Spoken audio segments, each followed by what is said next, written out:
एक ऐसा आदमी जो करप्शन के खिलाफ प्रोटेस्ट करता है और मुफ्त बिजली, मुफ्त पानी और करप्शन मुक्त राजधानी बनाने का वादा करके अपनी एक नई पार्टी बनाता है जिसका नाम रखता है आम आदमी पार्टी। और 2013 के विधानसभा चुनाव में यह पार्टी जीतकर सरकार में आते हैं। आज उसी पार्टी के लगभग सभी बड़े नेताओं पे करप्शन का आरोप है। ऐसा कैसे होता है कि जो नेता करप्शन के खिलाफ एक नई पार्टी बनाते हैं, बाद में उसी पार्टी के अंदर सबसे ज्यादा करप्ट और भ्रष्ट नेता पाए जाते हैं। ऐसे नेता जो ये बोलकर नई पार्टी का निर्माण करता है कि वो करप्शन के खिलाफ लड़ाई लड़ने के लिए नई पार्टी बना रहा है ताकि करप्शन के खिलाफ लड़ाई लड़ सके, जिसका मतलब ये नहीं होता कि वो सच में करप्शन के खिलाफ लड़ना चाहता है, बल्कि ये होता है कि वो जिस पार्टी से बिलोंग करता था, जिस पार्टी में था, उस पार्टी में उसे करप्शन करने का मौका नहीं मिला था, इसलिए एक नई पार्टी बनाकर वो करप्शन शुरू करने चाह रहा है। इससे पब्लिक का कोई बेनिफिट नहीं होता। आज तक जितनी भी नई पार्टी बनी है वो सारी करप्शन के खिलाफ लड़ाई लड़ने के लिए बनी है, लेकिन आज की डेट में आप देखेंगे तो कोई भी पार्टी करप्शन मुक्त नहीं है। आम आदमी पार्टी जो करप्शन के खिलाफ लड़ाई लड़कर सत्ता में आई थी, आज उसी के कई सारे टॉप लीडर पे करप्शन का आरोप है। दिल्ली में हुए शराब घोटाले के अंदर आम आदमी पार्टी के कई सारे नेता समेत कुल 17 लोगों की गिरफ्तारी हुई है। दुनिया के मोस्ट विजिटेड सिटी में दिल्ली 28वें नंबर पे आता है, जबकि इंडिया के अंदर जो पहले नंबर पे आता है। दिल्ली में बड़े लेवल पर विजिटर आते हैं, वहाँ बिजनेस मीटिंग्स होती है, पार्टी होता है, क्लब्स हैं, और इन सभी के लिए ज़रूरत होता है शराब की, एल्कोहल की। इसीलिए दिल्ली के रेवेन्यू में शराब एक्साइज रेवेन्यू का बहुत इंपॉर्टेंट रोल होता है। 2022-23 में शराब से जो दिल्ली गवर्नमेंट की कमाई हुई थी वो था 6,830 करोड़, जबकि 2023 और 24 में ये कमाई बढ़कर हो गया था 7,484 करोड़। हम सभी जानते हैं कि कोरोना महामारी के टाइम पे ज़्यादातर स्टेट सबसे पहले शराब की दुकानों को खोला था ताकि वहाँ के गवर्नमेंट को फाइनेंशियली सपोर्ट मिल सके, और हुआ भी ऐसा ही।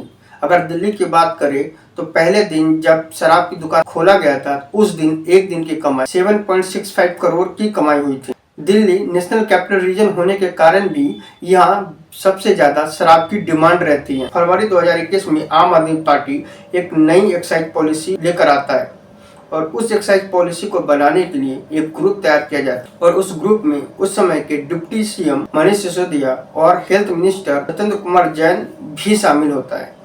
ये सब मिलकर एक नई एक्साइज पॉलिसी बनाता है जिसमें शराब की दुकानों को प्राइवेटाइज करने की बात कही जाती है। आम आदमी पार्टी का मानना था कि सरकार का काम शराब बेचना नहीं है, इसीलिए वो जितने भी शराब के ठेके हैं उसको प्राइवेटाइज करना चाहता है, और इस नई एक्साइज पॉलिसी में शराब की दुकान से सरकार का ओनरशिप खत्म करके जो शराब के लाइसेंस है वो प्राइवेट कंपनियों को सेल करने की बात कही जाती है। इस तरह नए एक्साइज पॉलिसी को लाने से जो एक्साइज डिपार्टमेंट का रेवेन्यू है उसको बढ़ाया जा सकता था। इस नई एक्साइज पॉलिसी के अंदर जो एनुअल लाइसेंस फी रखा गया था वो 8 लाख से लेकर 75 लाख तक रखा गया था। आम आदमी पार्टी का मानना था कि इस नई एक्साइज पॉलिसी से जो शराब माफिया है उस पे लगाम लगाया जा सकता है, और साथ ही जो कस्टमर है उसे अच्छी फैसिलिटी दी जाएगी। इन सब के लिए जो न्यू एक्साइज पॉलिसी बनाया गया था उसमें दिल्ली को 32 जोन में बांटा गया था, जिसमें एमसीडी एरिया में 30 जोन एंड एनडीएमसी और कंटेनमेंट को 1 जोन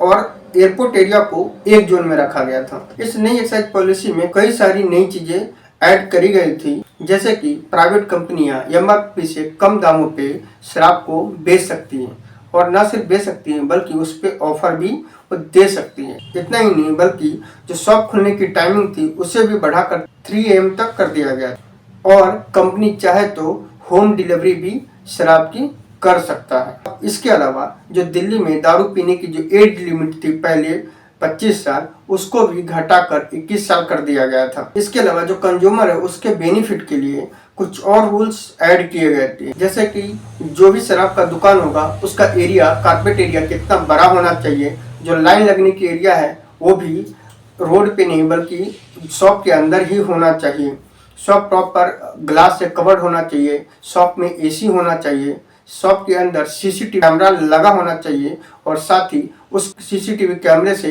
1 मंथ की रिकॉर्डिंग उस शॉप के पास होना चाहिए। इतना ही नहीं बल्कि शॉप पे सिक्योरिटी गार्ड भी होना चाहिए। इस नई पॉलिसी में यह भी कहा गया था कि जो दारू का L1 लाइसेंस है उन्हीं लोगों को मिलेगा जिसको होलसेल डिस्ट्रीब्यूशन में मिनिमम 5 साल का एक्सपीरियंस होगा। इतना ही नहीं बल्कि L1 लाइसेंस का जो एनुअल फी रखा गया था वो भी 5 करोड़ था। ये सारी चीज़ें न्यू एक्साइज पॉलिसी में इम्प्लीमेंट करके एक ड्राफ्ट तैयार किया जाता है।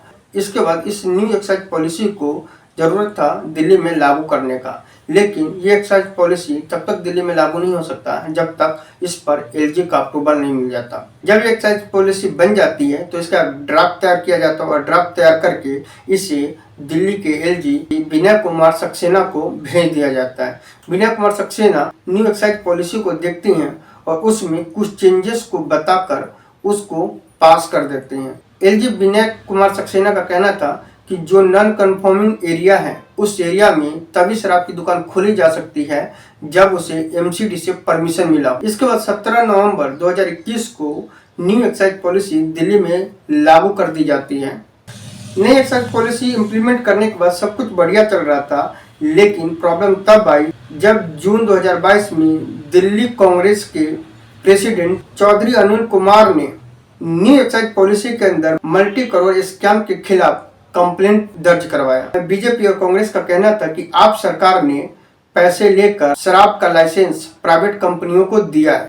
जब आम आदमी पार्टी और केजरीवाल पे आरोप लगा था कि दिल्ली के न्यू एक्साइज पॉलिसी के अंदर मल्टी करोड़ स्कैम हुआ था, उसी समय इस स्कैम से जुड़ा हुआ एक साउथ ग्रुप का नाम भी सामने आया था और इस साउथ ग्रुप में शामिल थे तेलंगाना MLC के कविता शरत रेड्डी जो एरोविंडो का प्रमोटर था, मंगूनाथ श्रीनिवासुलु रेड्डी, राघव मंगूनाथ, अरुण पिल्लई, अभिषेक बोनपल्ली एंड बुच्ची बाबू। इस नई एक्साइज पॉलिसी के अंदर एक कंपनी थी जिसको L1 लाइसेंस दिया गया था और उस कंपनी का नाम था इंडो स्प्रिट। और इंडो स्प्रिट वही कंपनी है जिसके अंदर 32.5% का स्टेक अरुण पिल्लई का है। Arun Pillai Prem Rahul Indo spirit distribution limited का एक पार्टनरशिप फर्म है। कहा जाता है कि अरुण पिल्लई और प्रेम राहुल के कविता नाथ एंड मंगूनाथ श्रीनिवासुलु रेड्डी और उसके बेटे राघव मंगूनाथ का बेनामी इन्वेस्टमेंट करता है। दिल्ली के न्यू एक्साइज पॉलिसी के अंदर इंडो स्प्रिट को L1 लाइसेंस दिया गया था और उस लाइसेंस के एवज में ही जो अरुण पिल्लई है उसको उस कंपनी के अंदर 32.5% स्टेक मिला था, वो भी बिना किसी इन्वेस्टमेंट के। साउथ ग्रुप को लीड कर रही के कविता पे आरोप है कि वो 100 करोड़ आम आदमी पार्टी को दिया था ताकि दिल्ली में न्यू एक्साइज पॉलिसी के अंदर L1 लाइसेंस में उसे फेवर मिल सके। क्योंकि साउथ ग्रुप को लीड कर रहे थे के कविता और के कविता के बेनामी इन्वेस्टमेंट अरुण पिल्लई के थ्रू होता था, इसलिए आप नेता के साथ जो भी डिस्कशन होता था वो अरुण पिल्लई और विजय नायर के बीच होता था। विजय नायर केजरीवाल और मनीष सिसोदिया के बिहाफ पर अरुण पिल्लई के साथ बात कर रहा था। विजय नायर पहले आम आदमी पार्टी में संचार विभाग में मंत्री था। मार्च 2021 में एक जूम कॉल होता है जिसके अंदर बुच्ची बाबू जो कि सीए है के कविता का, अरुण पिल्लई, विजय नायर और समीर महेंद्र शामिल होता है।